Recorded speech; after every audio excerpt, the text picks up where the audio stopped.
जैसे जैसे board exam की डेट पास आती जा रही है वैसे वैसे सबको डर लग रहा होगा। किसी को डर लग रहा होगा कि मैं एग्जाम में क्या करने वाला हूँ, और किसी को डर लग रहा होगा मैं एग्जाम में कैसे करने वाला हूँ। और कोई तो यही सोच रहा होगा कि मेरा सेंटर कहाँ पड़ेगा, कैसे पड़ेगा, और मैं कॉपी में लिखूंगा क्या, स्टार्ट कैसे करूंगा। बहुत सारे बच्चे यही सोच सोच के अपना बहुत सारा टाइम वेस्ट करते हैं। तो मैंने सोचा इस टॉपिक पर वीडियो बनाया जाए। तो ये वीडियो आपकी इन सारी कंफ्यूजन को क्लियर करने वाली है, तो इस वीडियो को एंड तक जरूर देखें। Hello everyone, I am Sumbul.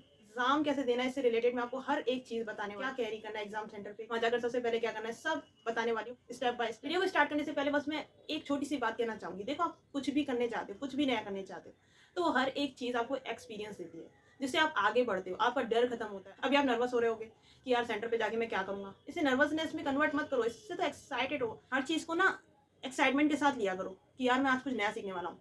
पहली बार आप किसी दूसरे स्कूल में जाके एग्जाम देने वाले हो, एक्सपीरियंस मिलेगा, कैसे एग्जाम्स होते हैं, बड़े लेवल के कैसे एग्जाम्स होते हैं, आपको सीखने को मिलेगा। क्यों कहते हैं हाई स्कूल को फर्स्ट स्टेप? यहीं से आपका जो डेवलपमेंट होता है ना, वो स्पीड पकड़ लेता है, आपकी मेमोरी बूस्ट होने लगती है, आप में मेच्योरिटी आने लगती है। तो नर्वस नहीं होना है, बस अपने आप में कॉन्फिडेंट रहना है कि मैं कर लूंगा, अच्छा करूंगा, और बस आगे देखना है कि हाँ बस एग्जाम डे आ जाए, फोड़ना है बस। तो चलिए वीडियो को स्टार्ट करते हैं। तो सारे बच्चों को अभी तक आप सबका एडमिट कार्ड मिल गया होगा। तो सबसे पहले उसकी एक कॉपी करा लो, ताकि आपसे अगर बाय चांस ओरिजिनल मिस हो जाता है तो आपके पास कॉपी हो उसकी कॉपी कराने के बाद उसे सेफली रख लो, और जो ओरिजिनल है उसे आपको डेली कैरी करना है। आई होप आप सबने अपना अपना पाउच खरीद लिया होगा, जिसमें आप अपना सारा सामान, पेन पेंसिल कैरी करने वाले हो। अगर नहीं लिया है तो आप सभी प्लीज ट्रांसपेरेंट लेना ट्राई करना, क्योंकि वहाँ पे बहुत ज़्यादा टीचर्स वगैरह देखते हैं, चेकिंग करते हैं, टाइम बहुत ज़्यादा लगता है। अगर आपके पास ट्रांसपेरेंट होगा ना, तो वो सब पहले ही दिख रहा होगा कि उसमें क्या क्या है, तो इतनी ज़्यादा फिर चेकिंग करने की प्रॉब्लम होगी नहीं, कुछ बोला नहीं जाएगा ज़्यादा। हाँ, उसमें आपको कैरी क्या क्या करना है। सबसे पहले पाउच में एडमिट कार्ड अपना ओरिजिनल रखना है। ओके, ओरिजिनल एडमिट कार्ड आपका जरूर होना चाहिए, और हर एग्जाम में होना चाहिए। आपको अच्छी तरीके से बताया होगा टीचर्स ने आपके, मैं भी एक बार बता रही हूँ आपको। उसके अलावा आपको आपके पेन रखने हैं, पेन आपकी बॉल रखनी है। जेल पेन से आपको पता है कितनी ज़्यादा प्रॉब्लम हो सकती है, तो ट्राई करना कि आप बॉल पेन ही यूज़ करो। 2 ब्लू पेन, 2 ब्लैक पेन, और अगर आप चाहो तो और भी एक्स्ट्रा रख सकते हो, बट 2-2 इसीलिए बाई चांस अगर एक खराब हो जाता है तो आपके पास दूसरा तो होगा।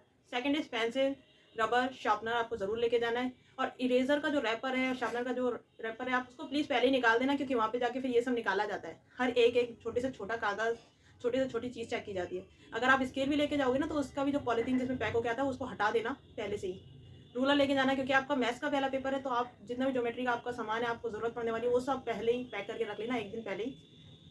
अगले दिन कहीं आपको ऐसा ना हो कि वहाँ पे हो ना और आप किसी से मांगते फिरो। कोई किसी को नहीं देता है वहाँ पे, और टीचर तो लेने भी नहीं देता है।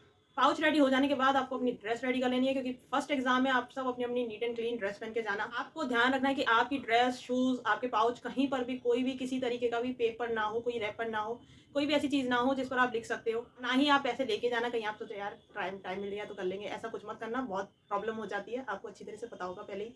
उसके बाद मैं बताती हूँ कि एग्जाम सेंटर का क्या करना है। आप सभी को मालूम होगा कि आपका सेंटर कहाँ पड़ा है, तो एग्जाम से पहले ही देख के आ जाना। 2-3 दिन पहले जब भी आपको टाइम मिले एक बार चेक करके आ जाना कि कहाँ पर है एग्जैक्ट लोकेशन। वहाँ जाकर आप देख भी आओगे कि आपका स्कूल है कौन सा, और दूसरा आपको पता भी चल जाएगा कि आपको जाने में कितना टाइम लगने वाला है। फर्स्ट एग्जाम वाले दिन आपको ध्यान रखना है कि 30 से 45 मिनट्स पहले पहुंचना ही पहुंचना है। बहुत सारी चीज़ होती है वहाँ पे जाकर, अपना रोल नंबर देखना होता है कि आप कौन से क्लास में बैठे हो, किस रूम नंबर में बैठे हो, और आपकी सीट कहाँ है, तो इन सब में बहुत टाइम लगता है। तो 30 से 45 मिनट्स पहले पहुंचेंगे तो आपको सब इजीली समझ में आ जाएगा। अब बात करते हैं कि एग्जाम डे वाले दिन क्या करना है। सुबह उठ के आराम से मस्त नाश्ता वाश्ता करना है, फ्रेश होना है, रेडी होना है, और चल देना है एग्जाम देने के लिए।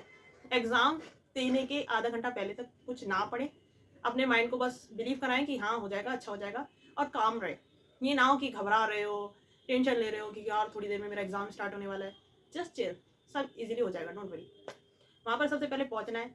आपको देखना है कि आपका कौन सा रूम नंबर है। ज़्यादातर स्कूल्स में भारी लगा होता है बोर्ड पर, और अगर ना हो तो फिर अंदर जाने का वेट करें। लाइन अप होगा, अंदर सब लाइन बाय लाइन जाएंगे, तो आपको भी इसी लाइन में लगना होगा। अंदर जाके आपको पता चल जाएगा कि आपका रूम नंबर कौन सा है, तो सीधे सीधे अपने जाके रूम में बैठ जाना है। जब आप रूम में पहुंचोगे तो आपको सीट भी पता चल जाएगी, गेट पे स्लिप्स लगी होती हैं कि कौन सी सीट है आपकी, तो वहाँ पर आपको जाके देख लेना है। अब बात कर लेते हैं कि रूम नंबर मिल गया, सीट पता चल गई कहाँ पे है। सीट पर पहुंचकर क्या करना है। सीट पर पहुंचकर सबसे पहले देख लेना कि आपके आसपास कोई भी किसी भी तरीके का पेपर ना हो। आपके कभी कभी बच्चे सीट के अंदर पेपर दबा देते हैं, तो देख लेना कि वहाँ पे कोई पेपर ना हो। मेरी फ्रेंड के साथ ऐसा हो चुका है कि वो अपनी सीट पर थी और उसे सीट में कोई कागज़ मिला था, तो उसने अपने फॉरन टीचर को बता दिया था, तो उन्होंने निकाल के हटा दिया था उसे। अदरवाइज उसके ऊपर चीटिंग वीटिंग का लग सकता है नाम, तो आपको केयरफुली रहना है। कोई भी पेपर अगर आपके आसपास हो तो पहले टीचर को बता देना कि यहाँ कोई पेपर पड़ा है, इसको हटा दें। आपको खुद नहीं हटाना है वो पेपर, आपको इस बात का ध्यान रखना है। आपको टीचर को बोलना है, टीचर खुद हटाएंगे। किसी से कोई भी बात ज़्यादा नहीं करनी है। बहुत सारे बच्चे बातें कर रहे होंगे, कोई किसी बात में फंसा रहा होगा, आपको किसी की बातों में नहीं उलझना है। बस अपने आप पे फोकस रखना है। किसी को जज नहीं करना है कि यार किसका अच्छे जाने वाला है, किसका बेकार जाने वाला है, कौन नर्वस है, कौन एक्साइटेड लग रहा है। ये सब उन्हीं पे छोड़ देना, बस अपने आप पे फोकस रखना है। एग्ज़ाम जब स्टार्ट होने वाला होता है तो सबसे पहले आपको मिलती है आपकी कॉपी। तो उस कॉपी में अच्छे से उसके टर्म्स देख लेने हैं कि आपको क्या-क्या लिखना है, कहाँ-कहाँ पे लिखना है। आपको जब बोल दिया जाए कि आप अपनी कॉपीज़ फिल कर सकते हैं, तो अपने एडमिट कार्ड से देखकर ध्यान से आपको सब फिल करना है। आपका रोल नंबर आएगा लिखने के लिए, केयरफुली करना है, एक भी डिजिट खराब नहीं होना चाहिए। मिस्टेक तो करनी ही नहीं है, अगर बाय चांस मिस्टेक हो जाए तो सिंगल लाइन से कट करना है, कुछ ज़्यादा गलत नहीं करना है। ध्यान रहे कि आपको कॉपी में हर एक चीज़, छोटी से छोटी चीज़, स्कूल का कोड, आपका नाम, आपका रोल नंबर, कॉपी नंबर, हर चीज़ को केयरफुली लिखना है। अगर उसमें एक डिजिट भी गलत हो जाता है तो आपका रिज़ल्ट ख़राब हो सकता है, तो इस बात को बहुत ध्यान से करना है। अब जब आपको एग्ज़ाम पेपर मिल जाता है तो क्या करना है?